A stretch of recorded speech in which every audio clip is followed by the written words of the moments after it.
উঠে বরমশাই তো পুরো রেগে গেছে, রেগে তো বাইরে থেকে চলে গেছে, কোথায় গেছে জানি না, কিছু জানি না। তো কেন রেগে গেছে সেটা তোমাদের বলি, চলো। সেটা রাগার কারণটা হচ্ছে এটাই যে কালকে রাত্রেবেলা আমি অনেকগুলো ভাত করে ফেলেছিলাম।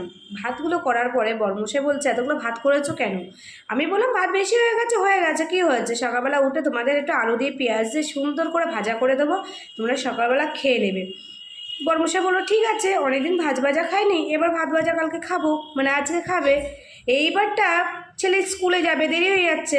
এবার আমি বলেছি কি ছেলে স্কুলে যাবে কি করব, তাড়াতাড়ি দেরি হয়ে যাচ্ছে, আর কাজের মাসিটা আসতেও দেরি করে ফেলেছে আজকে, ঠিক আছে। তো এর জন্য কর্মশাইকে বলেছি একটু পরোটা নিয়ে আসো, ছেলে স্কুলে যাবে, খেয়ে চলে যাবে। তাই দেখো পরোটা নিয়ে এসেছে, সাথে নিয়ে এসেছে ছোলার দিয়ে আলু দিয়ে তরকারি, ঠিক আছে। দিয়ে বলছে আমি আজকে থেকে ভাত খাবো না আর, ঠিক আছে, আমি শুধু রুটি খাবো, মানে এই পরোটাই খাবে, কারণ যেহেতু ভাত ভাজা করে দিইনি। তো তোমাদের কার কার বর্মশাই আছে এরকম রাগ করে অবশ্যই কমেন্ট করে জানিও। আর আমি সকালবেলা ব্রেকফাস্ট করি, তোমরা করে নাও। তো চলো, সকল বন্ধুদের জানাই অনেক অনেক ভালোবাসা, অনেক অনেক শুভেচ্ছা। তো চলো, টাটা।